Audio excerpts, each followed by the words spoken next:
Personne ne comprenait le chef de la mafia japonaise jusqu'à ce que la serveuse timide réponde soudainement dans un japonais parfait, laissant tout le restaurant stupéfait. Avant toute chose, aujourd'hui, voyons à quel point nous sommes réellement connectés. Quelle est la première chose que vous voyez depuis votre fenêtre en ce moment? Le restaurant est tombé dans son silence habituel lorsque Dai Yamamoto est entré par l'entrée privée. Ce n'était pas le genre de silence ni du respect. C'était le silence instinctif d'une proie sentant la présence d'un prédateur. Les serveurs se déplaçaient avec une efficacité acquise par l'habitude, les yeux baissés, tandis que l'homme qui contrôlait la moitié de la pègre de la ville se dirigeait vers sa table habituelle dans le coin. À 33 ans, Daichi avait perfectionné l'art de l'isolement. Son costume noir sur mesure lui allait comme une seconde peau. La chemise blanche qu'il portait était suffisamment ouverte pour laisser apparaître la chaîne en or qui reflétait la faible lumière. Ses cheveux noirs étaient lissés en arrière avec précision, et une barbe de 3 jours soigneusement entretenue encadrait une mâchoire qui aurait pu couper du verre. Mais c'était ses yeux qui déstabilisaient vraiment les gens, des profondeurs d'obsidienne qui ne révélaient rien tout en voyant tout. Deux gardes du corps le flanquaient à une distance respectueuse, les mains jamais loin de leurs armes dissimulées. Le parrain de la mafia s'installa dans la banquette en cuir, et le restaurant sembla expirer collectivement. Mizuai, dit-il sans lever les yeux de son téléphone, sa voix empreinte de l'autorité froide de quelqu'un habitué à une obéissance immédiate. Le serveur principal se figea. Paolo travaillait chez Vincenzo depuis 15 ans, avait servi des politiciens et des célébrités, mais il n'avait jamais appris à comprendre la langue maternelle du patron. Personne ne l'avait appris. Cela faisait partie de la barrière que Daichi entretenait. Ne parlait que japonais, et le monde gardait ses distances. Monsieur, je m'excuse. Je ne, balbutia Paolo, le front couvert de sueur. Daichi leva lentement les yeux et la température de la pièce sembla baisser. Il répéta sa phrase, chaque syllabe précise et impitoyable. Mizuaki Kurosai. Le serveur en chef regarda désespérément vers la cuisine, pris de panique. Tout le monde savait ce qui arrivait quand on décevait la famille Yamamoto. Les gens ne perdaient pas seulement leur emploi. Ils disparaissaient complètement de la ville, déplacés par des forces qu'ils préféraient ne pas remettre en question. Tout de suite, monsieur. Je vais trouver. Il demande de l'eau. La voix trancha la tension comme une lame dans de la soie. Toutes les têtes dans les environs se tournèrent vers la jeune femme qui avait parlé. Elle se tenait près du comptoir, un tablier rouge sur sa simple chemise noire, ses cheveux châtain clair tirés en arrière, en une queue de cheval soignée. Emily Carter, 24 ans, travaillait chez Vincenzo depuis 8 mois. Elle restait discrète, arrivait tôt, partait tard et ne s'était jamais, pas une seule fois, immiscée dans les situations impliquant le client le plus dangereux du restaurant. Jusqu'à présent, le regard de Daichi s'était fixé sur elle avec l'intensité d'un projecteur. Pour la première fois depuis des années, quelqu'un l'avait surpris. Son expression restait neutre, mais quelque chose vacillait dans ses yeux sombres.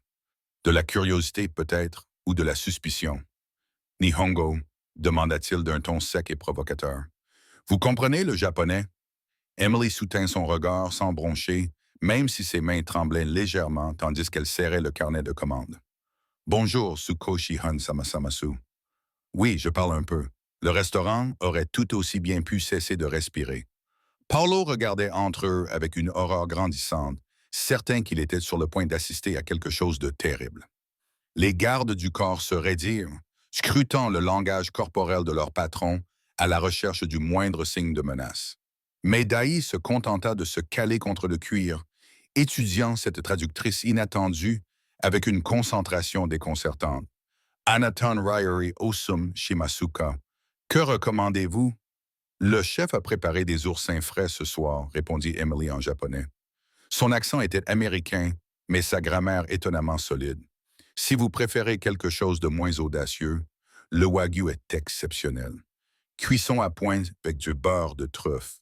Un semblant de sourire, pas tout à fait, mais presque, effleura le coin de la bouche de Daichi. Vous devez travailler votre prononciation. Je m'excuse, dit-elle en passant à l'anglais, les joues légèrement rougies. Je suis autodidacte.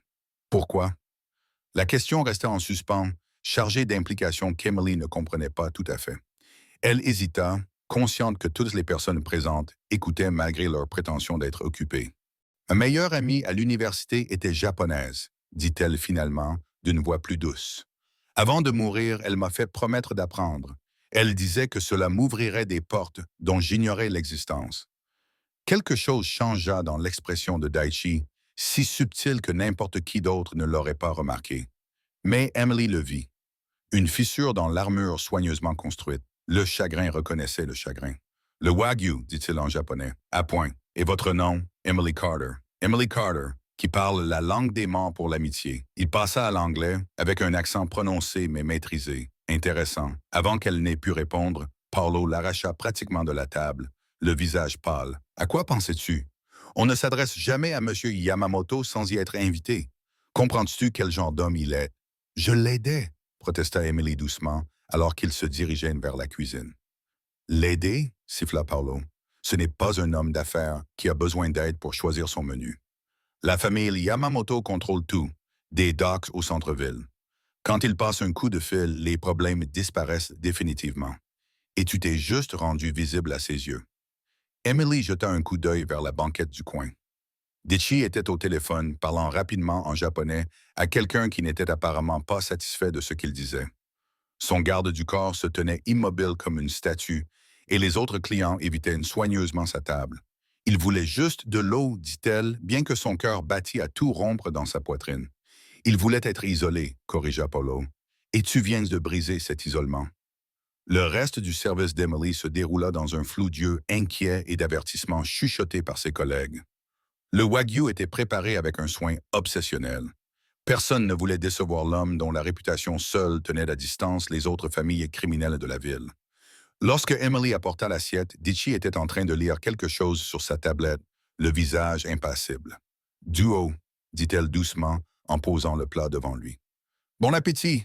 Asseyez-vous. » Emily cligna des yeux. « Je travaille, monsieur. »« Asseyez-vous », répéta-t-il en lui indiquant le siège en face de lui. Ce n'était pas une demande. Elle se glissa dans la banquette, hyper consciente de l'attention du garde du corps, de l'expression horrifiée de Paulo à l'autre bout de la salle, de la façon dont son pouls s'accélérait sous l'effet de quelque chose qui pouvait être de la peur ou quelque chose de bien plus dangereux. « Dis-moi, dit Dai en coupant la viande cuite à la perfection, pourquoi une serveuse dans un restaurant haut de gamme doit-elle parler japonais? Je te l'ai dit, mon ami. Était-ce la seule raison? Son regard la clouait sur place. Ou pensais-tu que cela serait utile dans une ville où l'influence de ma famille touche à tout? Je ne savais pas qui tu étais avant ce soir, dit Emily honnêtement. Je t'ai déjà vu ici, mais personne ne parle des habitués. Pas à moi, en tout cas. Dichi l'étudia avec l'intensité de quelqu'un qui a bâti un empire en déchiffrant les mensonges des gens. Ce qu'il vit sur son visage dut le satisfaire, car il acquiesça lentement. Ton amie, comment s'appelait-elle? Yuki Tanaka. Comment est-elle morte? La question aurait dû être indiscrète, voire offensante, mais quelque chose dans le ton de Daichi suggérait qu'il comprenait intimement la perte. Emily se surprit à répondre. Accident de voiture il y a 3 ans. Elle rendait visite à sa famille à Kyoto. Sa voix se brisa légèrement. Elle devait revenir pour m'apprendre à faire de vrais okonomiyaki. À la place, j'ai appris grâce à des vidéos YouTube et des applications linguistiques. C'est pour ça que votre grammaire est meilleure que votre accent, observa Daichi. Vous avez appris à partir de textes, pas de conversation. Il n'y a pas beaucoup de gens avec qui pratiquer dans mon quartier. Non, acquiesça-t-il, une ombre passant sur son visage. Il n'y en aurait pas. Ils restèrent assis dans un silence étrange pendant un moment, le bruit ambiant du restaurant semblant lointain.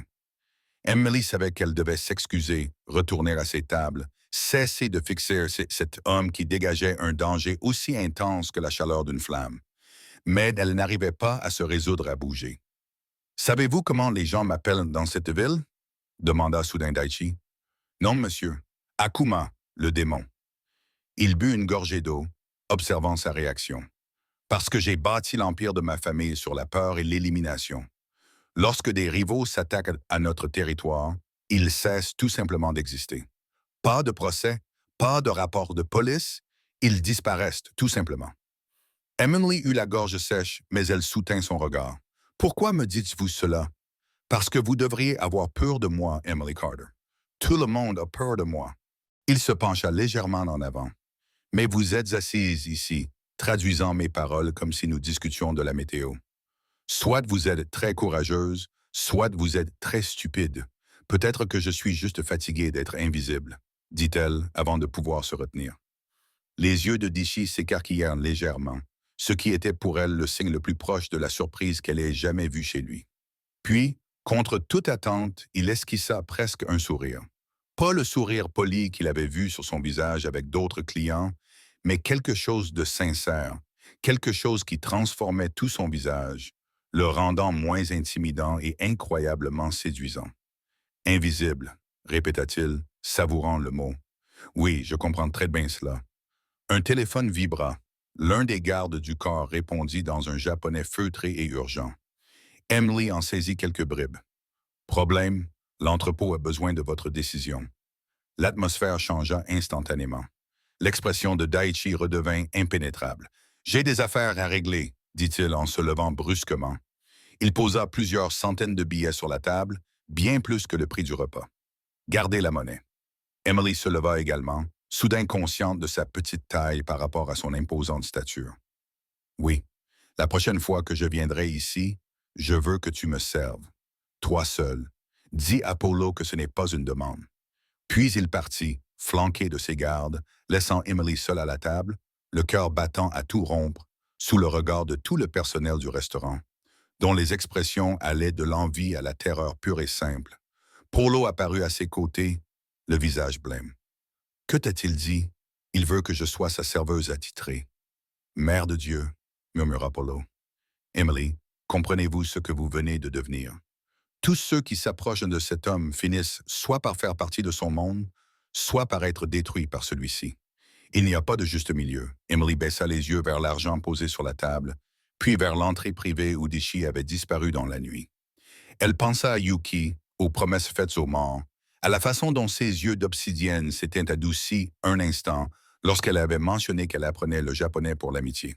Peut-être, dit-elle doucement, je ne veux plus de juste milieu. 3 jours passèrent avant que Dichi ne revienne. 3 jours pendant lesquels Emily sursautait chaque fois que l'entrée privée s'ouvrait. Les autres employés la traitaient avec une lassitude nouvelle.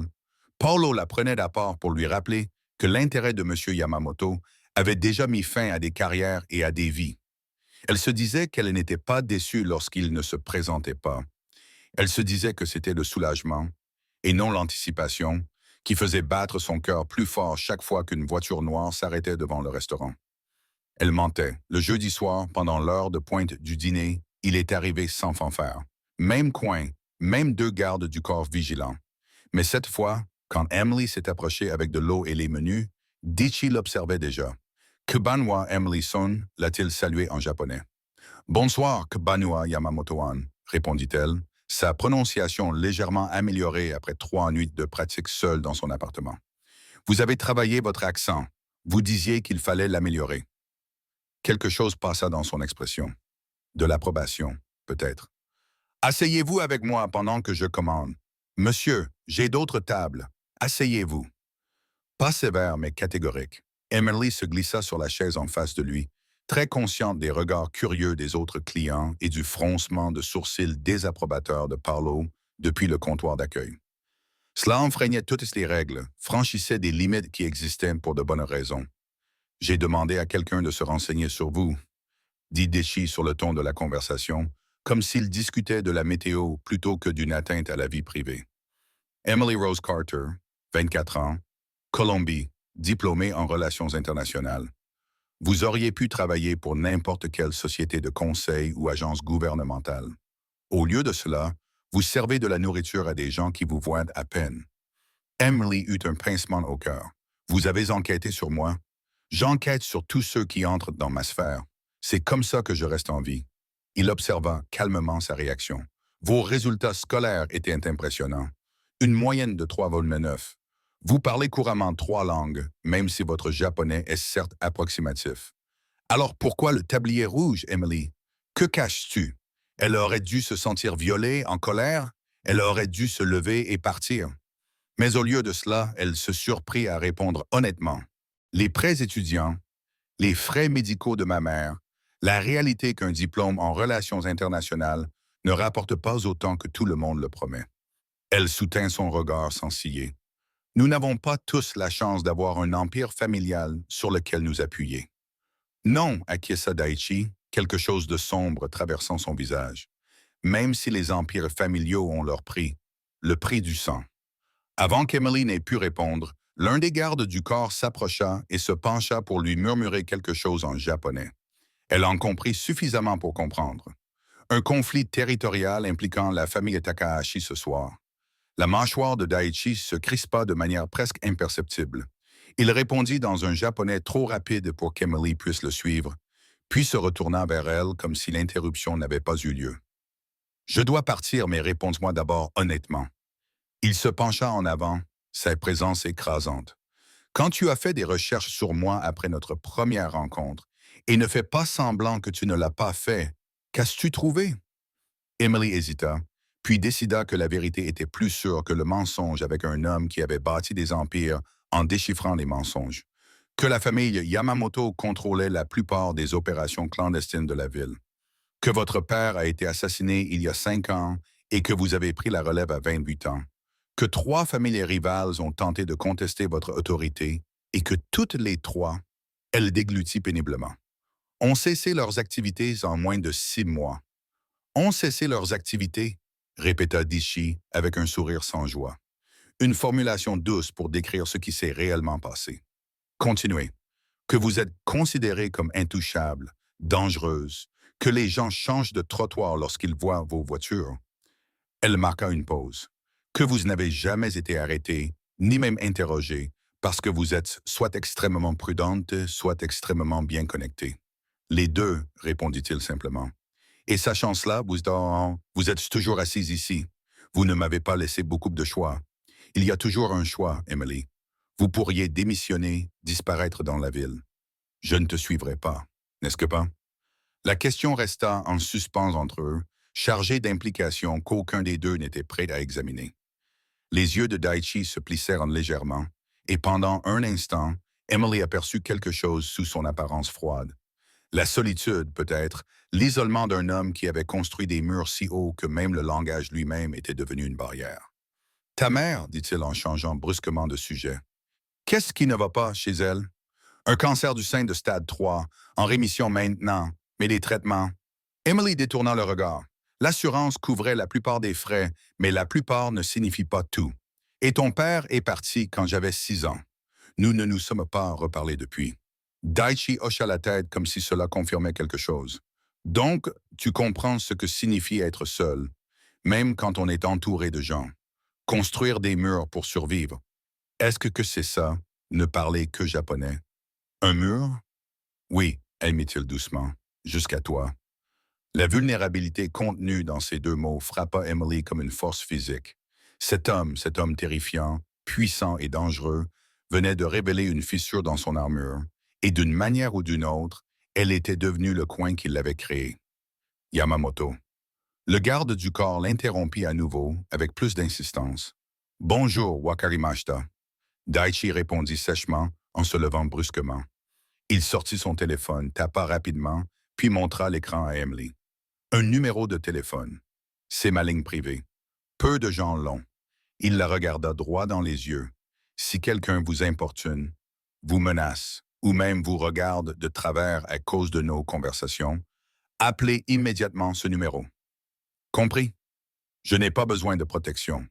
Si vous en avez besoin, vous ne vous en rendez pas encore compte, c'est tout. Il attrapa sa veste, se préparant à partir. À partir du moment où tu m'as parlé en japonais, tu es devenu visible dans un monde qui remarque tout. Et la visibilité, Emily Carter, peut être très dangereuse. Il partit sans commander à manger, ses gardes le flanquant alors qu'il disparaissait dans la nuit. Emily resta assise seule à la table, fixant le numéro de téléphone sur son écran où elle l'avait enregistré à la hâte, les mains légèrement tremblantes. Paulo apparut instantanément. Qu'est-ce qu'il a dit? Que je suis visible maintenant. Bon sang, Paulo passa une main dans ses cheveux clairsemés. Emily, tu dois comprendre quelque chose. Quelle que soit la fascination que Yamamoto éprouve pour toi, cela ne finira pas bien. Son ex-petite amie, celle qu'il avait avant de prendre la tête de la famille. Elle a essayé de le quitter, d'avoir une vie normale. Que lui est-il arrivé? Personne ne le sait. Elle a simplement disparu une nuit. Certains disent qu'il l'a laissée partir avec assez d'argent pour disparaître. D'autres disent qu'il l'a suivie discrètement. Le fait est qu'une fois que tu es dans son monde, il n'est pas facile d'en sortir. Le téléphone d'Emily vibra. Un numéro inconnu, mais elle savait instinctivement de qui il s'agissait. Merci d'avoir fait plaisir à un homme solitaire. Le restaurant sera dédommagé pour les tables perdues ce soir. De plus, les frais médicaux restants de ta mère ont été payés en totalité. Considère cela comme un paiement pour tes services de traduction. D. Elle retint son souffle. Elle consulta le compte hospitalier de sa mère sur son téléphone, les doigts tremblants. Solde nul. 47 000 venaient d'être effacés. Oh mon Dieu, murmura-t-elle. Paulo se pencha, vit le message et pâlit. Emily, non, tu dois rendre cet argent immédiatement. Comment? C'est déjà fait. Alors tu dois rester loin de lui. C'est comme ça que ça commence. D'abord les cadeaux, puis les obligations, puis tu es tellement plongé dans son monde que tu ne vois plus la lumière du jour. Mais Emily fixait le solde nul, pensant au soulagement de sa mère, au poids écrasant qui venait de lui être enlevé des épaules.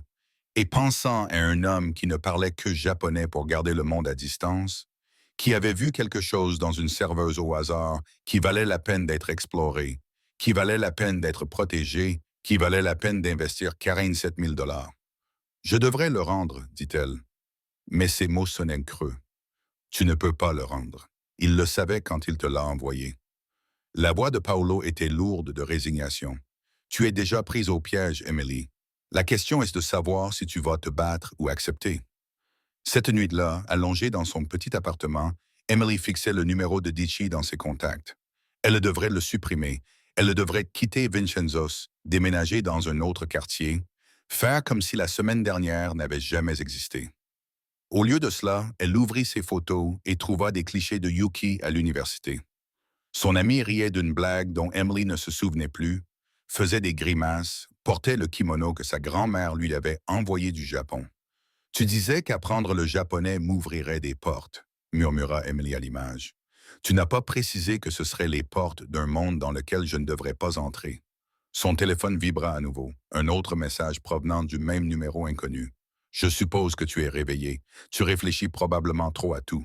Ne règne pas l'argent. La santé de ta mère n'est pas un sujet de négociation. J'ai payé une dette. Tu m'as donné quelque chose que je n'avais pas eu depuis des années. Une conversation sans performance. Dors bien, Emily. À bientôt. » Avant de pouvoir changer d'avis, Emily répondit « Merci. Mais cela ne signifie pas que j'approuve ce que tu fais. » La réponse arriva presque immédiatement. « Je ne te respecterais pas si c'était le cas. » Bonne nuit, Emily. Elle s'endormit, son téléphone serré dans la main, rêvant Dieu d'obsidienne et de barrières linguistiques qu'elle avait réussi contre toute attente à franchir. À 3 pâtés de maison de là, dans un bureau privé surplombant la ville, Dichi Yamamoto se tenait près des baies vitrées, son propre téléphone à la main. Derrière lui, son second, Kenji, attendait patiemment. « La situation Takahashi est résolue », dit Kenji en japonais. « Ils ont accepté nos conditions. » « Bien. Cependant, monsieur, je me sens obligé de vous signaler que votre intérêt pour la serveuse ne passe pas inaperçu. Les autres familles la verront comme un moyen de pression. Alors elles apprendront ce qui arrive quand on menace ce qui m'appartient. Est-elle à vous, monsieur? » Dichi se détourna de la fenêtre, le visage impassible. Elle le sera. Les 2 semaines suivantes se déroulèrent à un rythme surréaliste. Dichi venait chez Vincenzo 3, parfois 4 fois par semaine, toujours à la même table, demandant toujours Emily et toujours, sans faute, il lui faisait signe de s'asseoir avec lui pendant qu'il mangeait. Il parlait de tout et de rien. Il lui demandait comment se passait sa journée, ses études, le rétablissement de sa mère. Elle s'était entraînée à parler japonais, butant sur certaines phrases, tandis qu'il corrigeait sa prononciation avec une patience infinie. Ils discutaient de littérature, de politique, de la façon dont la ville changeait à la tombée de la nuit. Il ne parlait jamais de ses affaires, ne mentionnait jamais l'empire bâti sur la peur, ni les méthodes qui tenaient ses rivaux à distance. C'était un accord tacite. Dans cette table d'angle, entourée de la lumière des bougies et d'une musique douce, ils vivaient dans une bulle séparée de la réalité. Emily se disait que c'était inoffensif, juste des conversations avec un client régulier intéressant, bien que dangereux. Mais elle ne pouvait pas vraiment expliquer pourquoi son cœur s'emballait chaque fois qu'il franchissait la porte, ni pourquoi elle avait commencé à apprendre les kanji pendant son temps libre, ni pourquoi elle s'habillait avec plus de soin les soirs où elle savait qu'il viendrait. Tu joues avec le feu, l'avertit un soir sa collègue Sandra en voyant la voiture de Dichi se garer. Cet homme est magnifique, certes, mais il a aussi du sang sur les mains, au sens figuré du moins. Nous ne faisons que discuter, protesta Emily. Chérie, les hommes comme lui ne discutent pas simplement avec des femmes comme toi. Quoi qu'ils veuillent, ce n'est pas pour s'entraîner à converser. Mais Sandra avait tort, pensait Emily. Ditchy voulait vraiment discuter. Il en avait besoin comme d'oxygène, une connexion authentique avec quelqu'un qui le voyait comme un homme plutôt que comme un titre, quelqu'un qui ne sursautait pas quand il bougeait, qui ne pesait pas chaque mot à la recherche de menaces cachées, quelqu'un qui avait appris sa langue non pas pour en tirer profit, mais par amour pour un ami mort trop jeune. Ce soir-là, il arriva plus tard que d'habitude, la tension visible dans ses épaules. Quand Emily s'approcha, elle remarqua une petite coupure sur sa mâchoire, à peine visible sous sa barbe naissante. Que s'est-il passé? Demanda-t-elle en japonais, s'asseyant en face de lui sans attendre qu'il l'invite, ce qu'elle avait pris l'habitude de faire. Un désaccord professionnel, répondit-il laconiquement. Rien qui ne te concerne. Tu saignes. Ce n'est rien. Emily se leva et retourna chercher une trousse de premiers secours dans la cuisine, ignorant ses protestations. Elle imbiba un coton d'antiseptique et le tendit par-dessus la table. Ça va piquer, prévint-elle. Au moment où ses doigts touchèrent en sa mâchoire, l'atmosphère entre eux changea. Ditchy se figea, ses yeux rivés sur les siens avec une intensité qui lui coupa le souffle. Elle tamponna doucement la coupure, hyper consciente de la chaleur de sa peau, du parfum subtil de son eau de Cologne, de la façon dont son pouls battait sous ses doigts. « Emily, dit-il doucement, la voix rauque, c'est presque fini, murmura-t-elle en appliquant un petit pansement. Il leva la main et lui saisit le poignet avant qu'elle ne puisse s'éloigner. Pas brutalement, mais suffisamment fermement pour la retenir. Tu te rends compte à quel point c'est dangereux, soigner une petite coupure. C'est pour ça qu'on a ces conversations. Son pouce effleura son pouls, sentant les battements rapides. J'ai construit toute ma vie d'adulte sur la distance et le contrôle. Et toi, avec ton terrible accent et tes yeux honnêtes, tu es en train de détruire les deux. Emily aurait dû s'éloigner. Elle aurait dû leur rappeler à toutes les deux que c'était son lieu de travail, qu'il était un client, que les rumeurs qui circulaient à son sujet étaient probablement vraies. Elle aurait dû faire n'importe quoi d'autre que se pencher légèrement vers lui et murmurer « Peut-être que j'en ai envie. Tu ne sais pas quoi ce que tu dis, n'est-ce que pas? » Elle soutint son regard, y voyant un conflit. La peur de la guerre est quelque chose qui ressemblait à de la protection. Je ne suis pas naïve, Ditchy. Je sais qui tu es, ce que tu fais. C'était la première fois qu'elle l'appelait par son prénom. L'intimité de ce geste planait entre eux comme une confession. Si tu sais, dit-il doucement, alors tu devrais t'enfuir loin et vite. C'est ce que tu veux? Ce que je veux, dit Ditchy, les yeux baissés vers ses lèvres. Et ce qui est le mieux pour toi sont deux choses complètement différentes. Un téléphone vibra, le sien, pas celui des gardes du corps. Il y jeta un coup d'œil et ce qu'il vit fit durcir son expression jusqu'à la rendre effrayante. Je dois y aller. Un autre désaccord commercial. Quelque chose comme ça. Il se leva mais ne lâcha pas son poignet immédiatement. Emily, j'ai besoin que tu me promettes quelque chose. Quoi? Si quelqu'un t'aborde pour te poser des questions sur moi, n'importe qui, ne dis rien et appelle-moi immédiatement. Ne fais pas la courageuse. N'essaie pas de gérer ça toute seule. Appelle-moi, c'est tout. La peur lui serra la poitrine. Que se passe-t-il? La guerre, répondit-il simplement. La famille des Takahashi conteste nos accords territoriaux. Ça va mal tourner avant de s'améliorer. Il resserra légèrement son étreinte. Je peux te protéger, mais seulement si tu me laisses faire. Je n'en ai pas besoin. Si tu en as besoin. Il lâcha enfin son poignet, et elle vit dans ses yeux quelque chose qu'elle n'avait jamais vu auparavant. De la peur. Pas pour lui, mais pour elle. Dès que la rumeur se répandra que Dichi Yamamoto s'assoit chaque soir avec la même femme, qu'il a payé ses dettes et qu'il lui parle dans sa langue maternelle, tu deviendras une cible. Mes rivaux te considéreront comme ma faiblesse. Est-ce que je le suis? Demanda Emily avant de pouvoir se retenir. Est-ce que c'est ce que je suis? Une faiblesse? Dichi leva la main et lui caressa la joue si doucement qu'elle le sentit à peine. Tu es la première personne en 5 ans qui m'ait rappelé ce que c'est que d'être un être humain plutôt qu'un titre. Alors oui, Emily Carter, tu es la faiblesse la plus dangereuse que j'ai jamais eue.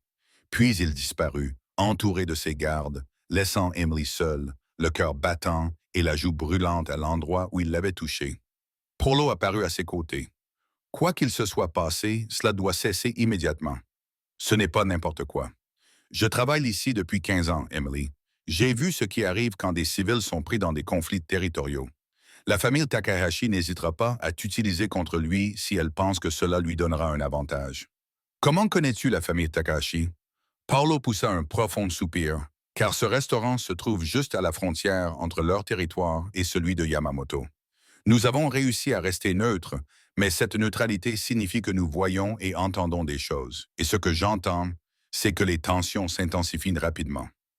Emily toucha sa joue là où les doigts de Dichi l'avaient caressée, se souvenant de la façon dont il l'avait regardée, comme si elle était à la fois précieuse et terrifiante. Je ne peux pas simplement cesser de lui parler, Paulo, alors que Dieu vous vienne en aide à tous les deux. Cette nuit-là, Emily ne parvint pas à dormir. Allongée dans son petit appartement, elle écoutait les bruits de la ville à travers les murs fins, pensant aux yeux d'obsidienne et au poids de l'isolement. À 2 heures du matin, son téléphone vibra. « Tu es réveillé? »« Day n'arrive pas à dormir, » répondit-elle. « Moi non plus. Mes pensées sont trop bruyantes. Tu veux les partager? » Une longue pause s'ensuivit. Je pense à quel point c'est impossible, à toutes les raisons pour lesquelles je devrais rester loin de toi, à comment aucune de ces raisons ne semble avoir d'importance quand tu me regardes comme si j'étais autre chose qu'un monstre. Emily retint son souffle. Elle tapa et effaça 3 réponses avant de se décider pour « Es-tu un monstre? J'ai fait des choses qui te feraient hurler si tu en connaissais les détails. J'ai bâti un empire sur la peur et l'élimination. J'ai fait disparaître des gens qui menaçaient ce qui m'appartient. Alors oui, Emily, selon la plupart des définitions, je suis exactement cela. Et qu'est-ce que je suis dans ton monde? » Une autre longue pause. Quand sa réponse arriva, son cœur s'arrêta de battre. « Tu es la femme qui me fait me demander si je veux encore être un monstre. » Avant qu'Emily n'ait pu répondre, un autre message arriva. « Demain soir, après ton service, j'ai quelque chose à te montrer. Quelque chose que tu mérites de savoir avant que cela n'aille plus loin. Veux-tu venir avec moi? » Chaque fibre de son être lui criait « non ». C'était le moment de fixer des limites, de se protéger d'un monde qu'elle ne comprenait pas et dans lequel elle n'avait rien à faire. Emily répondit « Oui, je t'attendrai. » Et Emily, mette des chaussures confortables. Là où nous allons, tu devras être capable de courir si nécessaire. Elle fixa ce dernier message, le cœur battant à tout rompre, partagé entre la peur et l'excitation. Quelque part dans la ville, une guerre se préparait entre des familles criminelles. Et d'une manière ou d'une autre, elle était devenue suffisamment importante aux yeux d'un homme surnommé le démon pour qu'il accepte de lui montrer la vérité. Emily ressortit la photo de Yuki et observa le sourire familier de son ami. « Tu disais qu'apprendre le japonais m'ouvrirait des portes, » murmura-t-elle à l'image. « Tu n'as pas dit que je trouverais quelqu'un de l'autre côté qui me ferait oublier pourquoi j'avais peur du noir. » Son téléphone vibra une dernière fois. « Dors bien, Emily. Demain, tout changera. Tu vois? » Elle serra le téléphone contre sa poitrine, sachant qu'il lui serait désormais impossible de dormir, car demain soir, elle entrerait pleinement dans le monde de Dichi Yamamoto et que certaines portes, une fois ouvertes, ne pourraient plus jamais être refermées. Le service d'Emily se termina à 23 heures. À 23h15, elle se tenait devant l'entrée arrière du restaurant Vincenzo. Ses confortables baskets lui semblaient inadéquates pour ce qui l'attendait. La ruelle était sombre, à l'exception d'un seul lampadaire qui clignotait par intermittence, projetant d'étranges ombres sur les murs de briques. Une élégante voiture noire s'arrêta silencieusement. Ce n'était pas la berline habituelle avec des gardes du corps, mais quelque chose de plus bas, de plus rapide. La vitre du conducteur s'abaissa, révélant Dichi au volant. « Seul, tu es venu, dit-il, et elle entendit une véritable surprise dans sa voix. « Tu l'as demandé. » Emily s'approcha du côté passager, hésitant, la main sur la portière. « Où sont tes gardes? » « Là où nous allons, il ne ferait que compliquer les choses. » Il se pencha pour lui ouvrir la portière. « Fais-moi confiance, Emily. Juste pour ce soir. Fais-moi confiance. Un mot si simple pour une demande si énorme. Emily se glissa dans la voiture, remarquant l'intérieur en cuir coûteux, la façon dont le moteur ronronnait plutôt que de rugir. Ce n'était pas une voiture destinée à intimider. Elle était conçue pour la vitesse et la discrétion. Tu dois savoir, dit Ditchy en s'engageant dans la circulation, que ce que je m'apprête à te montrer pourrait te mettre en danger. Un danger réel, pas théorique. Dernière chance de changer d'avis. Où allons-nous? Voir la vérité sur qui je suis, ce que j'ai construit, ce que j'ai détruit pour garder le contrôle. Ses mains se crispèrent sur le volant. La plupart des gens dans mon monde ne voient que des fragments. Le pouvoir, l'argent, la peur, mais ils ne comprennent pas les fondations. Tout repose là-dessus. Le prix du sang, comme je l'ai déjà appelé. Ils roulèrent en silence dans des rues de plus en plus désertes. Le centre-ville scintillant cédait la place à des entrepôts industriels et des usines abandonnées. C'était la partie de la ville que les touristes ne voyaient jamais, où les lampadaires cassés créaient des zones d'ombre et où les graffitis racontaient des histoires de territoire et de pouvoir. Daichi se gara dans le garage souterrain d'un bâtiment sans enseigne, utilisant une carte magnétique pour accéder à des niveaux qui n'apparaissaient clairement dans aucun registre officiel. Quand ils s'arrêtèrent enfin, ils se trouvaient 4 étages sous le niveau de la rue, dans un parking immaculé qui ne contenait que 3 autres véhicules. Tous coûteux, tous banals. C'est le cœur de l'Empire Yamamoto, dit Daichi doucement. Notre quartier général où sont prises des décisions qui affectent des milliers de vies. Il se tourna vers elle. Une fois que tu auras vu l'intérieur, tu ne pourras plus l'ignorer. Tu apprendras des choses qui te rendront complice, du moins légalement. Alors pourquoi m'avoir amené ici? Parce que je suis fatigué de la distance. Sa voix était empreinte d'une honnêteté brute. Fatigué de prétendre que ce qui se passe entre nous est simple ou sans danger. Tu mérites de faire un choix éclairé quant à savoir si tu veux cela, si tu me veux, en sachant exactement ce que cela implique. Emily prit une profonde inspiration. Montre-moi. L'ascenseur nécessitait une empreinte digitale et un code. Pendant qu'il montait, Ditchy expliqua en japonais, peut-être cherchant du réconfort dans la langue qui avait autrefois été son bouclier. Mon père a bâti cette organisation à partir de rien. Il est arrivé en Amérique avec 3 dollars et la volonté de faire tout ce qui était nécessaire pour survivre. À ma naissance, nous contrôlions les docks, les routes d'importation, la moitié de l'économie souterraine de la ville. Son expression s'assombrit. Mais le contrôle nécessite un entretien constant. Les défis des rivaux, les trahisons internes, les autorités qu'il faut gérer. Ce n'est pas comme dans les films, Emily. Il n'y a pas d'honneur là-dedans. Pas de code qui le rende noble. C'est juste une question de survie enveloppée dans des costumes coûteux. L'ascenseur s'ouvrit sur un couloir qui ressemblait davantage à un bureau d'entreprise qu'au quartier général d'une organisation criminelle. Des œuvres d'art de bon goût, un éclairage encastré, des portes avec des noms plutôt que des numéros. Mais Emily en ressentit le poids, comprenant que sous le vernis civilisé se cachait quelque chose de bien plus dangereux. Ditchy la conduisit dans une salle de conférence avec des baies vitrées donnant sur la ville. Une carte détaillée recouvrait un mur, marqué de couleurs et de symboles qui ne signifiaient rien pour Emily, mais qui représentaient clairement des territoires et des structures de pouvoir. Regarde les zones rouges. Ditchy désigna plusieurs sections. Le territoire de la famille de Takahashi. Le bleu, c'est le nôtre. Les zones jaunes sont des zones disputées où nous sommes actuellement en conflit. Son doigt suivit les lignes de démarcation. Vincenzo se trouve juste ici, à la frontière entre le bleu et le rouge. Un terrain neutre que les deux camps utilisent pour les réunions qui doivent paraître légitimes. C'est en partie pour cela que tu manges là-bas, mais aussi parce que la cuisine est exceptionnelle et que le propriétaire comprend l'importance de la discrétion. Il se tourna vers elle. Mais la vraie raison pour laquelle j'ai commencé à fréquenter cet endroit il y a 2 ans, c'est parce que c'était le seul endroit où je pouvais exister sans le poids des attentes, où je pouvais parler japonais sans que personne ne me comprenne, où je pouvais être invisible. Jusqu'à ce que tu ne le sois plus, dit Emily doucement. Jusqu'à ce que tu ne le sois plus, acquiesça-t-il. Et maintenant, la famille Takahashi est au courant pour toi. Ils ont fait surveiller le restaurant, documenter nos rencontres. Ils essaient de décider si tu as suffisamment de valeur pour être utilisé comme moyen de pression. La peur envahit la poitrine d'Emily. Qu'est-ce que cela signifie? L'expression de Ditchy devint effrayante, froide, calculée, totalement impitoyable. Cela signifie qu'ils envisagent de te kidnapper ou de te menacer pour me forcer à céder du terrain. Que le démon de la famille Yamamoto a enfin trouvé quelque chose qui vaut la peine d'être abandonné. Et est-ce le cas? La question resta en suspens entre eux, lourde de sous-entendus. Daichi s'approcha, suffisamment près pour qu'Emily puisse voir les reflets gris dans ses yeux sombres, la tension dans sa mâchoire, la façon dont ses mains se serraient et se desserraient comme s'il se retenait de la toucher. Oui, répondit-il simplement. C'est pourquoi j'ai besoin que tu comprennes exactement ce que cela signifie. Ce que je ferai pour te protéger, dit-il en désignant un ordinateur portable posé sur la table de conférence.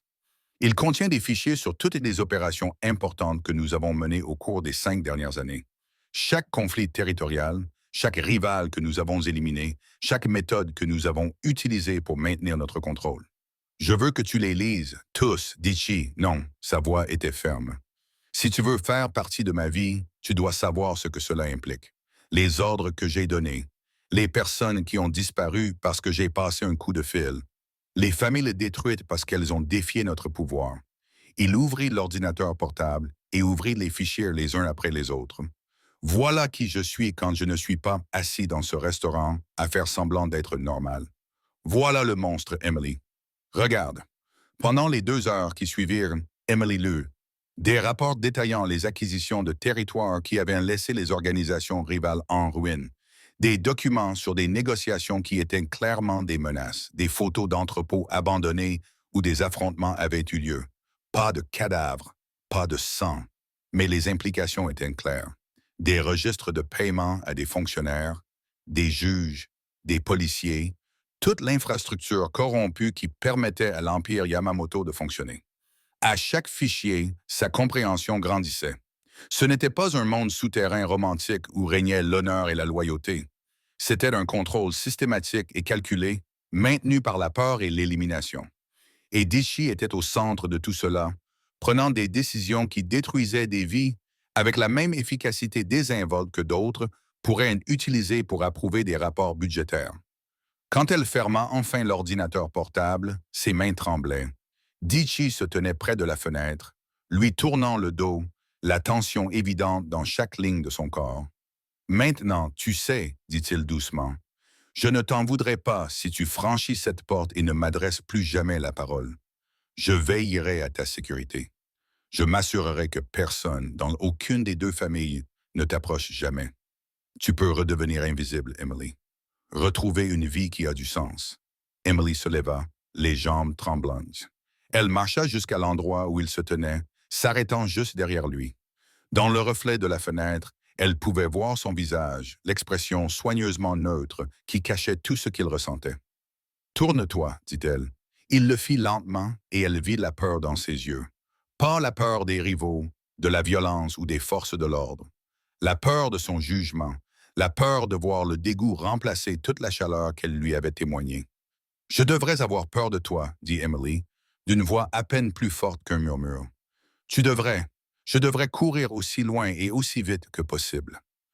Oui, mais tout ce à quoi je pense, continua-t-elle en s'approchant, c'est que tu m'as montré le pire de toi-même, que tu m'as donné toutes les raisons de te détester et que tu te tiennes là comme si tu attendais ton exécution.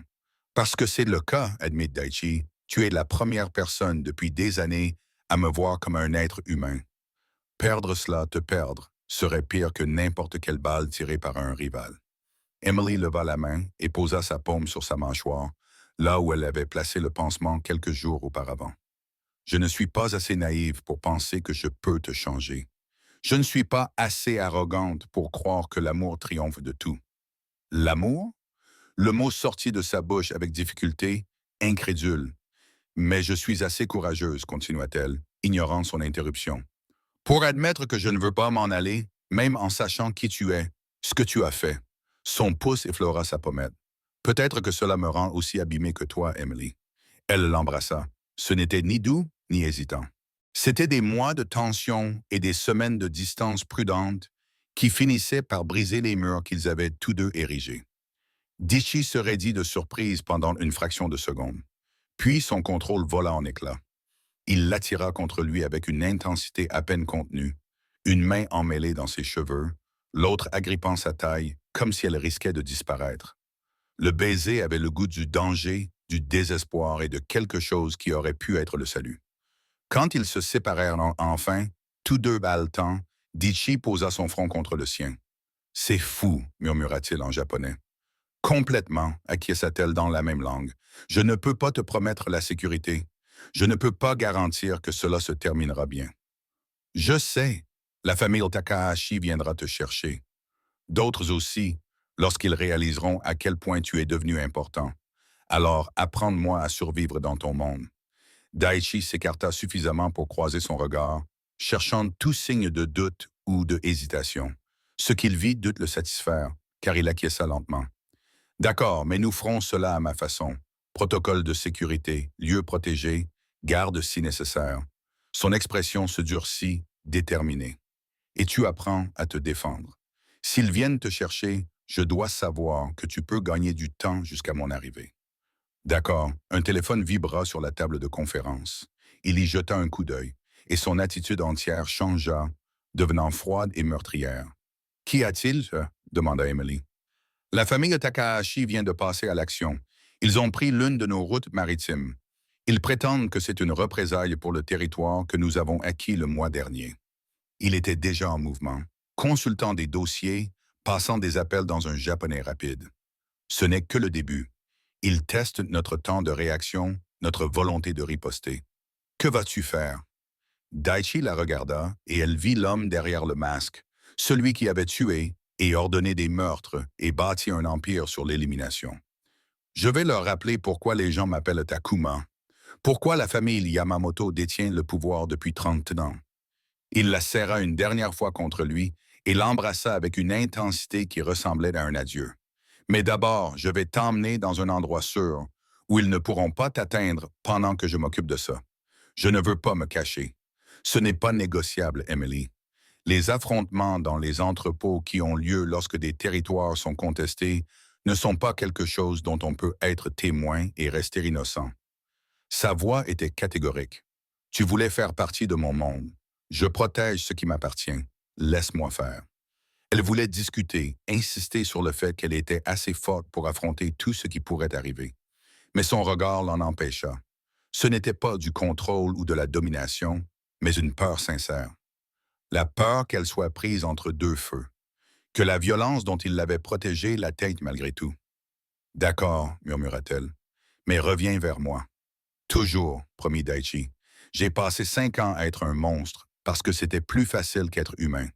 Tu ne peux pas me rendre mon humanité et ensuite disparaître. » En moins de 20 minutes, Emily se retrouva dans un appartement luxueux qu'elle n'avait jamais vu auparavant. L'un des nombreux refuges que la famille Yamamoto entretenait dans toute la ville. 2 gardes féminines étaient postées à l'extérieur, toutes 2 armées et clairement compétentes. Daichi lui avait donné un téléphone avec un seul numéro programmé, sa ligne directe. « Je vais régler ça rapidement, dit-il à la porte. 3 jours, peut-être 4. Ensuite, nous pourrons réfléchir ensemble à ce à quoi ressemblera notre vie. Fais attention. » Il sourit. Mais son sourire n'était pas chaleureux. Ce n'est pas en faisant attention qu'on gagne les guerres, Emily. On les gagne en étant plus impitoyable que son adversaire, en étant prêt à aller plus loin, plus vite. Il lui caressa doucement la joue. Le contraste entre son geste et ses paroles était saisissant. « Dors. Je t'appellerai quand ce sera fini. » Puis il partit et Emily se retrouva seule dans un magnifique appartement qui ressemblait à une cage dorée. Elle s'effondra sur le canapé, repassant dans son esprit tout ce qui s'était passé au cours des dernières heures. Les dossiers qu'elle avait lus, le baiser qui avait tout changé, la désinvolture avec laquelle Dichi avait parlé des affrontements dans les entrepôts et des conflits territoriaux. Elle venait de s'engager dans une relation avec un homme qui ordonnait des meurtres avec la même facilité que d'autres commanderaient un café. Un homme qui lui avait montré le pire de lui-même et attendait son jugement. Un homme qui la regardait comme si elle était à la fois son salut et sa plus grande faiblesse. Son téléphone vibra. Un SMS provenant du seul numéro enregistré dans son répertoire. « Merci de ne pas avoir fui, d'avoir vu le monstre et d'être resté malgré tout. Quoi qu'il arrive dans les prochains jours, souviens-toi de ceci. Tu m'as donné quelque chose qui vaut la peine d'être défendu au-delà du pouvoir. Cela change tout. Prends soin de toi, Emily. Son D.A. Emily serra le téléphone contre elle, les larmes coulant sur son visage. Non pas par peur ou par regret, mais parce qu'elle comprenait avec une certitude écrasante qu'elle venait de franchir une ligne qu'elle ne pourrait jamais retraverser. Elle avait choisi l'amour dans un monde fondé sur la violence, choisi l'humanité dans l'empire des démons. Et d'une manière ou d'une autre, aussi incroyable que cela puisse paraître, elle avait l'impression que c'était la meilleure mauvaise décision qu'elle ait jamais prise. 3 jours passèrent dans l'appartement luxueux. 3 jours avec des gardes devant sa porte, des repas livrés par des gens qui parlaient à voix basse, et des reportages mentionnant des violences de gang dans le quartier industriel sans donner plus de détails. Emily essaya d'appeler Dichi à 2 reprises, mais les 2 fois, elle tomba directement sur la messagerie vocale.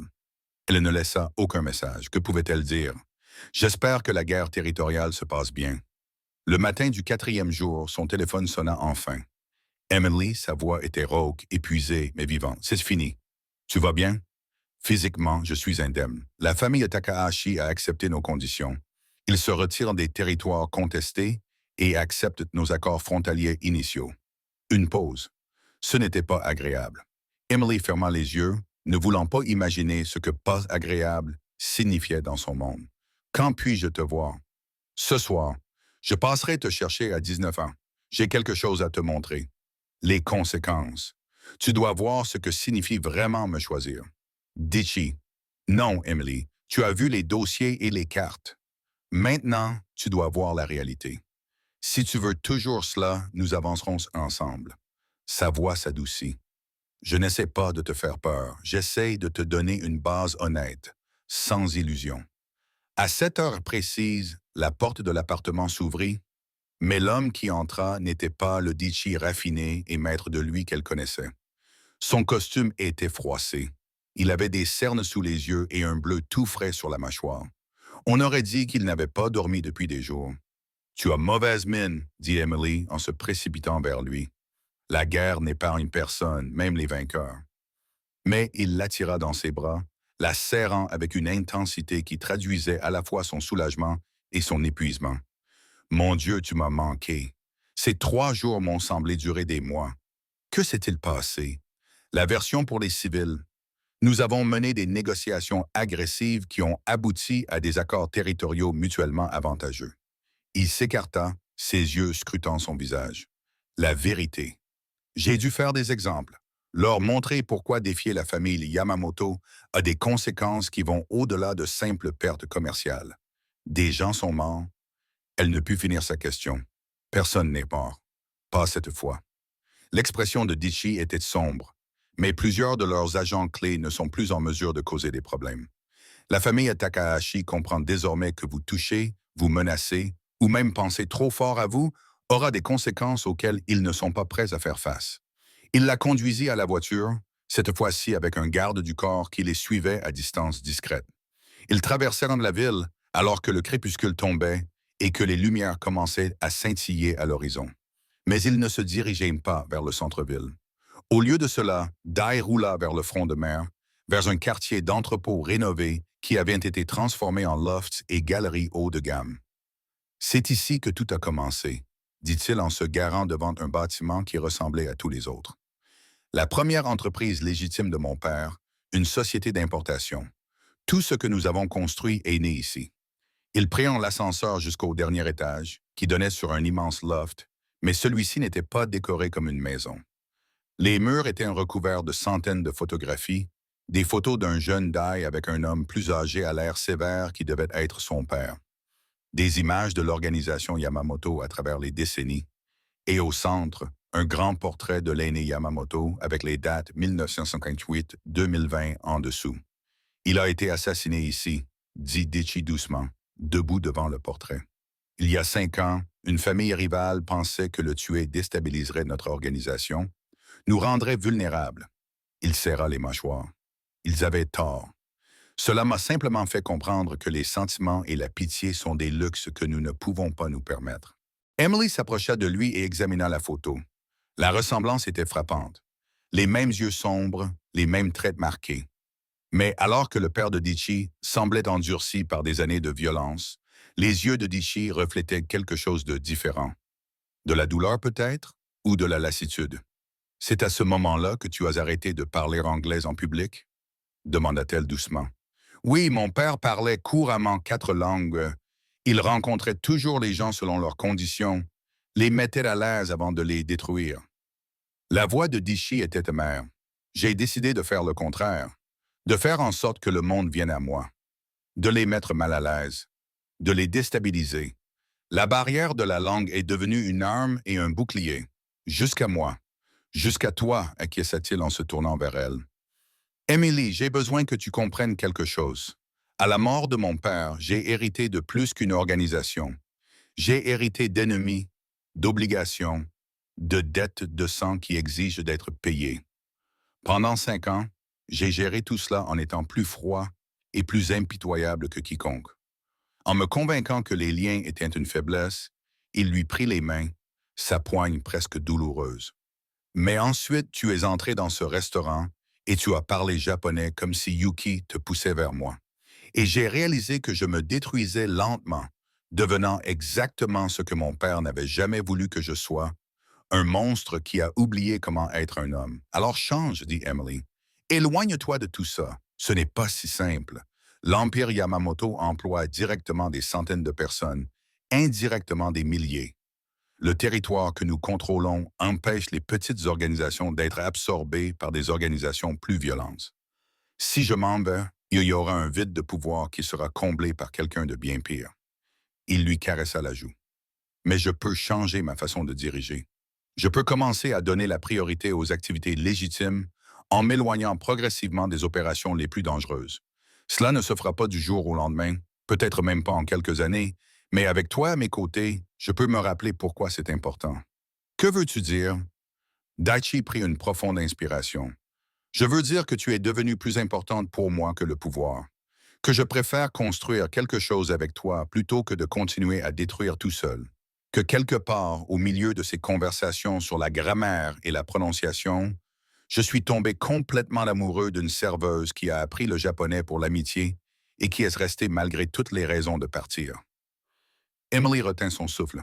Tu m'aimes, désespérément, terrifiant, d'une manière qui me rend vulnérable pour la première fois depuis la mort de mon père. Son pouce effleura sa pommette. Voici donc ce que je te propose. Une vie avec moi, en sachant exactement ce que cela signifie. La sécurité, mais aussi le danger. La richesse, mais aussi l'association avec des activités que tu n'approuveras jamais complètement. Un homme qui essaie de s'améliorer, mais qui échouera parfois de manière spectaculaire. Et que veux-tu de moi? Tout, répondit simplement Daichi. Tes matins et tes nuits, ton terrible accent et tes arguments intelligents. Ta présence au dîner, où j'ai besoin de me rappeler que je suis humain. Ta voix parlant japonais lorsque le poids de l'anglais devient trop lourd. Il sortit une petite boîte de la poche de sa veste, l'ouvrit pour révéler une bague, simple, élégante, avec un seul diamant. Je veux t'épouser, Emily Carter. Que tu sois ma partenaire dans tout, y compris dans ma rédemption. Emily fixa la bague, l'esprit en ébullition. Ils se connaissaient depuis quelques semaines, pas depuis des années. C'était fou, impulsif, complètement illogique.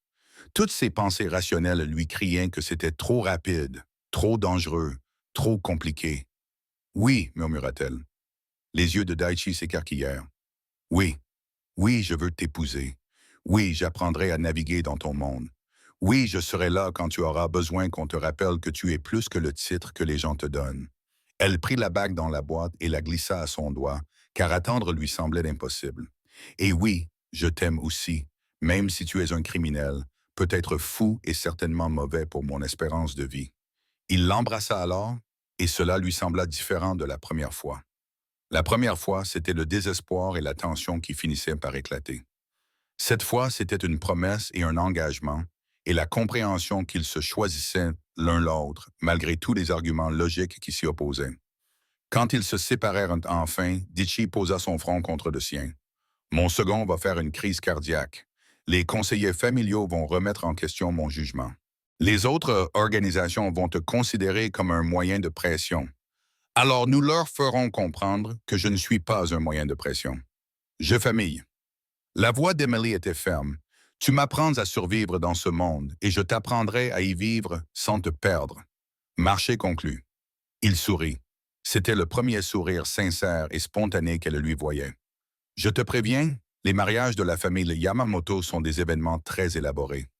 Des centaines d'invités, des cérémonies traditionnelles, au moins 3 changements de tenue. Je porterai le tablier rouge par-dessus le kimono de mariage. Tout le monde sera vraiment dérouté. Dichi rit, et ce son était si inattendu, si purement joyeux qu'Emily sentit les larmes lui monter aux yeux. Cet homme dangereux, puissant, isolé, riait à cause de quelque chose qu'elle avait dit. « Je t'aime », répéta-t-il, comme s'il testait ses mots, apprenait leur forme. « J'ai détruit des familles, bâti un empire et survécu à des tentatives d'assassinat. Mais rien ne m'a jamais autant terrifié que ces 3 mots. »« Tant mieux », dit Emily en l'embrassant doucement. « La peur signifie que tu prends cela au sérieux. Et si nous voulons survivre l'un à l'autre, nous devrons tout prendre très au sérieux. » Ils restèrent dans ce loft jusqu'à tard dans la nuit, discutant de logistique, d'avenir et de la manière de gérer une relation qui enfreignait toutes les règles conventionnelles. Dichi expliqua les mesures de sécurité qui feraient désormais partie du quotidien d'Emily. Les gardes du corps qui la suivraient partout, les itinéraires sûrs qu'elle devrait apprendre, les protocoles en cas d'urgence. Emily a parlé de sa mère, de la présenter correctement à Dichi, de terminer ses études tout en s'adaptant à cette nouvelle réalité. Ils ont fait des plans et des plans d'urgence, ont construit les bases d'une vie qui semblait impossible, mais qui semblait de plus en plus réelle. Ta mère, a dit Daichi à un moment donné, elle aura besoin de connaître la vérité à mon sujet, ce que mon mariage avec moi signifie pour sa sécurité aussi. Elle est plus forte qu'elle n'en a l'air. Elle a survécu au cancer, au départ de mon père et m'a élevé seule. Elle comprendra. Emily hésita, mais elle s'inquiétera aussi. Alors nous ferons en sorte qu'elle n'ait aucune raison de s'inquiéter. Sécurité renforcée, contact d'urgence, protocole de communication clair. Son expression était sérieuse. Toute personne qui se marie dans la famille Yamamoto devient ma responsabilité. Cela inclut les mères qui ont élevé des filles courageuses. Alors qu'il s'apprêtait enfin à partir, Emily regarda une dernière fois le portrait du père de Daichi. « Penses-tu qu'il m'approuverait » Dichi réfléchit attentivement à la question. « Il dirait que tu es une complication, une vulnérabilité qui pourrait être exploitée. Il la serra contre lui. Mais il reconnaîtrait aussi que tu es la première personne qui m'ait donné envie d'être plus que ce que cette vie exige. Et au fond de lui, sous toute cette violence et ce contrôle, il voulait le meilleur pour moi. Alors oui, Emily, je pense qu'il approuverait. » Ils traversèrent la ville en voiture, et Emily remarqua que la main de Dichi cherchait la sienne à chaque feu rouge, comme s'il avait besoin d'être constamment rassuré qu'elle était bien réelle et qu'elle n'avait pas changé d'avis. Quand ils arrivèrent à son immeuble, le sien, pas la maison sécurisée, il l'accompagna jusqu'à la porte malgré la présence évidente du garde du corps. « Demain, dit-il, nous commencerons le vrai travail, t'intégrer dans mon monde, rencontrer les personnes qui comptent, t'établir comme une partie non négociable de ma vie. J'ai un service chez Venenzo demain, fit remarquer Emily. Plus maintenant, je rachète le restaurant, tu en seras copropriétaire. Un revenu légitime et un intérêt commercial qui ne soulèvera aucune question. » Voyant son expression choquée, il sourit. « Je te l'ai dit, Emily, tout change maintenant, y compris le mensonge selon lequel tu n'es qu'une serveuse à qui j'arrive à parler. Tu ne peux pas simplement acheter tout un restaurant parce que j'y travaille. Regarde-moi. » Il l'embrassa tendrement. « J'ai passé 5 ans à acquérir du pouvoir. Maintenant, j'ai enfin quelque chose qui vaut la peine de l'utiliser. » Emily le regarda s'éloigner, la bague lourde et réelle à son doigt. Elle la regarda sous le réverbère, observant le diamant capteur et réfracter la lumière. Quelque part dans la ville, l'Empire Yamamoto poursuivait ses activités. Quelque part, les gens chuchotaient à propos du démon qui avait enfin trouvé une faiblesse. Mais debout de là, avec le goût de son baiser encore sur les lèvres et la promesse d'un avenir impossible devant elle, Emily ne pouvait se résoudre à regretter quoi que ce soit. Elle sortit son téléphone et regarda une dernière fois la photo de Yuki. « Tu m'avais dit qu'apprendre le japonais m'ouvrirait des portes, murmura-t-elle. Tu avais raison. Mais je n'aurais jamais imaginé que cette porte me mènerait ici. J'espère que tu serais heureuse pour moi, même si c'est complètement fou. » La photo lui rendit son sourire, figé dans le temps et dans sa mémoire. Et Emily choisit de croire que, où qu'elle soit, Yuki riait de l'absurdité de tout cela. De la serveuse qui avait appris une langue pour l'amitié et qui, d'une manière ou d'une autre, avait trouvé l'amour dans les ténèbres du monde criminel. 6 mois plus tard, Emily se tenait dans une loge privée de l'un des hôtels les plus exclusifs de la ville, se regardant dans le miroir. Le kimono de mariage était à couper le souffle. De la soie blanche pure avec de délicates broderies de fleurs de cerisier et de grues, symboles traditionnels de fidélité et de longévité. Ses cheveux avaient été coiffés en un chignon élaboré, orné d'épingles décoratives qui avaient appartenu à la grand-mère de Dichi. « Tu es magnifique », dit sa mère en ajustant le col avec douceur. Patricia Carter avait accueilli la nouvelle des fiançailles de sa fille avec une grâce surprenante. Peut-être que le fait d'avoir survécu au cancer lui avait permis de prendre du recul et de déterminer quelle bataille valait la peine d'être menée. Ou peut-être avait-elle vu la façon dont Daichi regardait Emily et reconnu un amour sincère sous son apparence dangereuse. « Je vais me marier avec un mafieux », dit Emily, et ce n'était pas la première fois. « Tu sais que c'est de la folie, n'est-ce pas, ma chérie? J'ai épousé ton père qui nous a abandonnés pour une serveuse de cocktail dans le Nevada. Comparé à ça, un homme qui se montre et qui paye mes factures médicales est une amélioration considérable. » Patricia sourit. « De plus, je t'ai vue plus heureuse au cours de ces 6 derniers mois que pendant toute ta vie d'adulte. Cela doit compter pour quelque chose. » La porte s'ouvrit pour laisser entrer le bras droit de Kenji Dai, qui était devenu un allié inattendu lors de l'intégration d'Emily dans l'organisation Yamamoto. « La cérémonie commence dans 10 minutes. Es-tu prête? Aussi prête que je puisse l'être à promettre l'éternité à un homme qui parle encore japonais quand il est stressé. Il parle japonais quand il est heureux aussi, maintenant, » fit remarquer Kenji. « Tu as accompli quelque chose de remarquable, Emily. Le patron que nous avons aujourd'hui est l'homme d'il y a 6 mois. Ce sont 2 personnes différentes, et c'était vrai. La transition n'avait pas été facile ni simple. Il y avait eu des défis au sein même de l'organisation. Des conseillers qui remettaient en question le jugement de Dichi, des alliés qui voyaient Emily comme une distraction. Mais lentement, méthodiquement, Dichi avait clairement fait comprendre qu'elle n'était pas négociable, que quiconque la menacerait subirait des conséquences qui mettraient fin à sa carrière et à son territoire. Plus important encore, il avait entamé le douloureux travail de transition de l'Empire Yamamoto vers des opérations légitimes, des investissements dans l'immobilier et la technologie, des partenariats avec des entreprises honnêtes, s'éloignant lentement des aspects les plus dangereux de leur histoire. Cela prendrait des années, voire des décennies, mais les fondations étaient en train d'être construites. Emily avait ses propres combats à mener, apprenant à naviguer dans un monde où chaque conversation avait des significations cachées, où les alliances changeaient comme le sable, où ses paroles pouvaient avoir des conséquences imprévues. Les gardes du corps qui la suivaient partout, les protocoles pour les apparitions publiques, la compréhension que la vie privée était désormais un luxe plutôt qu'une évidence. Mais il y avait aussi des victoires. Vincenzo prospérait sous sa nouvelle direction, avec Emily comme copropriétaire et Paolo à la tête des opérations quotidiennes. Elle avait obtenu son diplôme principalement en ligne, mais elle l'avait obtenu. Elle avait appris à reconnaître les menaces avant qu'elles ne se concrétisent, à lire les tensions subtiles dans l'attitude de Dichi lorsque les affaires tournaient mal. Plus important encore, elle avait appris qu'aimer quelqu'un ne signifiait pas le changer. Dichi porterait toujours le poids de ses choix, la conscience de ce qu'il avait fait pour construire et conserver son pouvoir. Mais il le portait différemment maintenant, avec à ses côtés quelqu'un qui voyait l'homme derrière le titre. La cérémonie traditionnelle s'est déroulée dans un jardin privé sur le terrain de l'hôtel.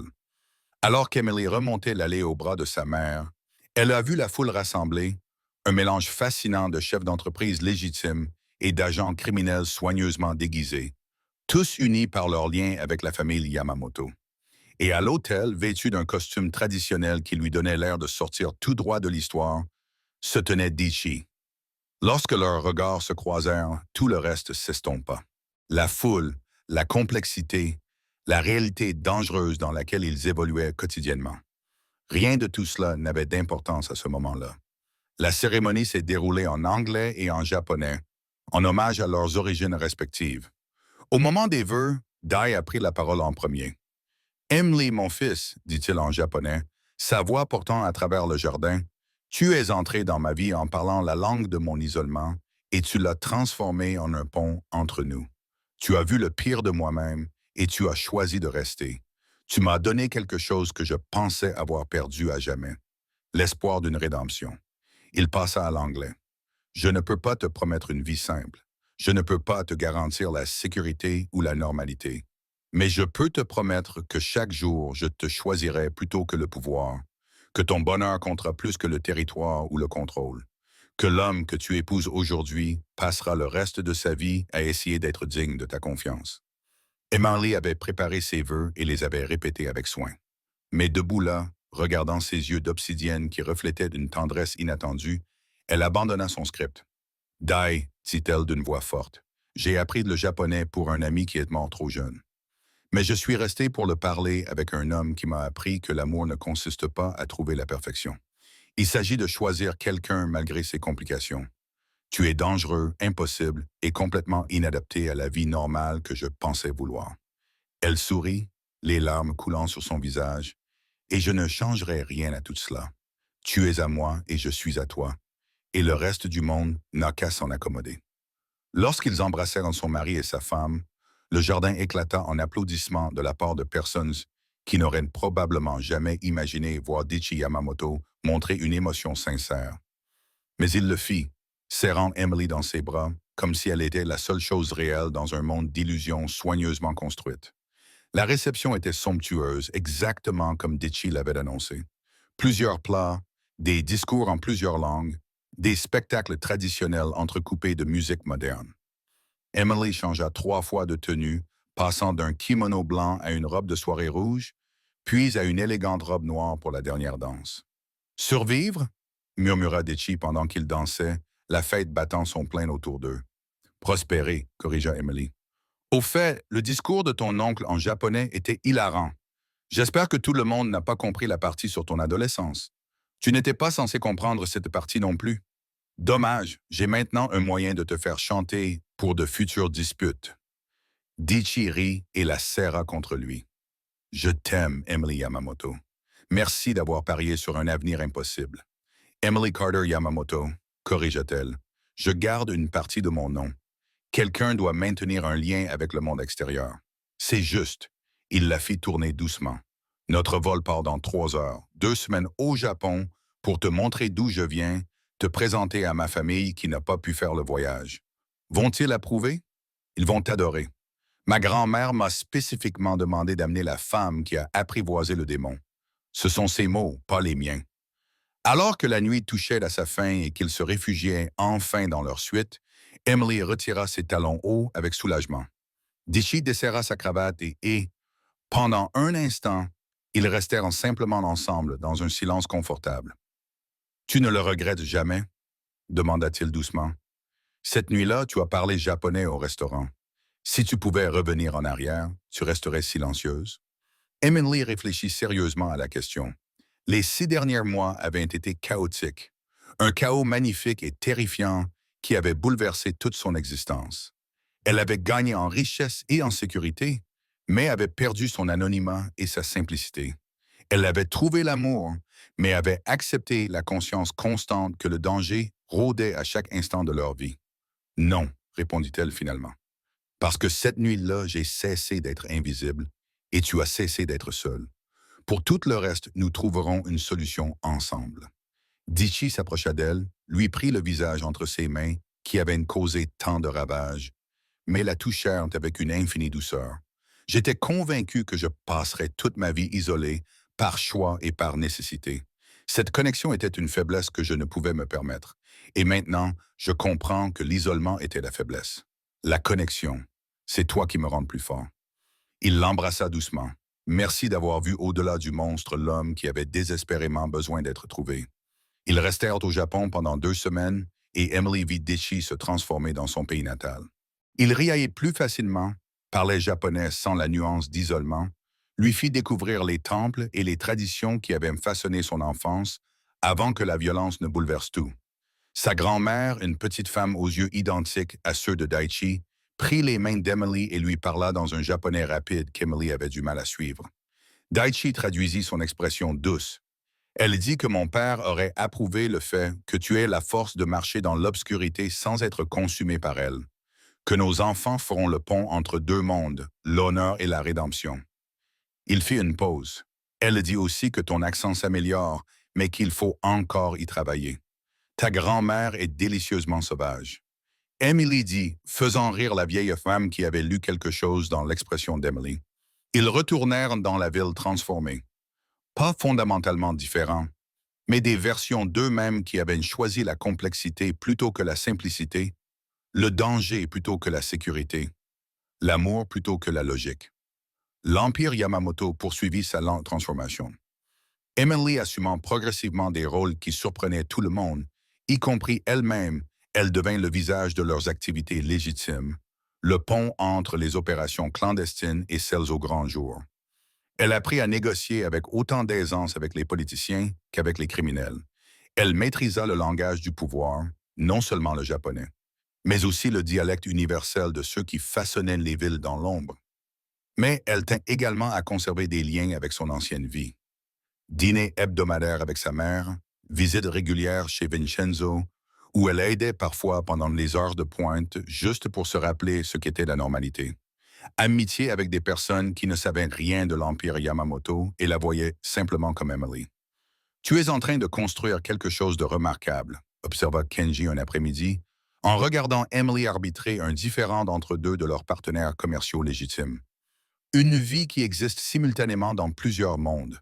C'est épuisant, admit Emily, mais c'est la mienne, la nôtre. Un an après leur mariage, Emily et Daichi se tenaient dans la même banquette d'angle chez Vincenzo, l'endroit où tout avait commencé. Paulo avait pris sa retraite et le restaurant prospérait sous une nouvelle direction.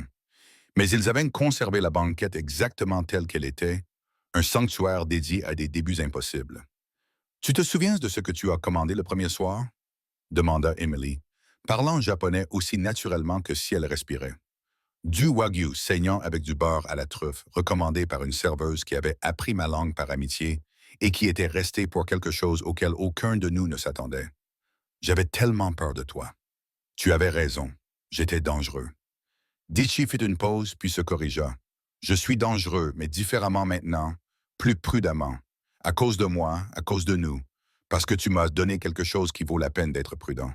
Il lui prit la main, les alliances assorties captant la lumière. Avant, je pensais que le pouvoir signifiait contrôle et isolement. Maintenant, je comprends que cela signifie avoir quelqu'un avec qui partager le poids. Quelqu'un qui te rappellera à l'ordre quand tu oublies que tu es humain. Emily sourit, repensant au chemin parcouru depuis cette première conversation choquante jusqu'à ce moment de compréhension confortable. Yuki aurait adoré cette histoire. Le drame, l'impossibilité, le romantisme ridicule de tout cela. « Parle-moi encore d'elle, demanda Daichi, de la femme qui, sans le savoir, nous a réunis. » Emily s'exécuta, parlant tour à tour en anglais et en japonais, brossant le portrait de son ami qui lui avait fait promettre d'apprendre une langue qui lui ouvrirait des portes. Et tandis qu'elle parlait, elle réalisa que ces portes ne s'étaient pas simplement ouvertes. Elle l'avait conduite à travers les ténèbres vers une lumière inattendue. Elle l'avait conduite vers un homme qualifié de démon qui avait oublié comment être humain jusqu'à ce qu'une serveuse lui rappelle que la langue n'était pas seulement une question de mots. Il s'agissait de connexion, de construction de ponts, de la volonté d'être suffisamment vulnérable pour laisser quelqu'un traduire son cœur. Merci, dit Daichi lorsqu'elle eut terminé, la voix chargée d'émotion. Merci d'avoir honoré sa mémoire en construisant cette vie avec moi. D'avoir prouvé qu'apprendre le japonais pour une amie pouvait mener à aimer un monstre et à découvrir l'homme qui se cachait derrière. « Tu n'es pas un monstre, dit Emily avec fermeté. Tu es un homme qui a fait des choses terribles pour survivre dans un monde terrible. Mais tu changes. Nous changeons ensemble. » Ils restèrent assis dans cette cabine pendant des heures, parlant dans deux langues qui n'en formaient plus qu'une, planifiant leur avenir et se remémorant leur passé, existant dans cet espace complexe et magnifique entre l'obscurité et la lumière qu'ils s'étaient appropriés. Et quelque part dans l'univers, Emily choisit de croire que Yuki les observait, riant de l'absurdité et de la perfection de tout cela. À la promesse tenue, à la langue apprise, aux portes ouvertes et à l'amour trouvé dans les endroits les plus improbables. Le langage du silence était devenu le langage de la connexion. Et Emily Yamamoto, autrefois serveuse invisible, désormais partenaire à part entière d'un homme en train de remodeler un empire, comprit enfin ce que Yuki avait toujours voulu dire. Apprendre le japonais ne lui ouvrirait pas seulement des portes. Cela lui apprendrait que les traductions les plus puissantes ne se font pas entre les langues, mais entre les cœurs, prêts à combler la distance impossible entre l'isolement et l'amour. Fin.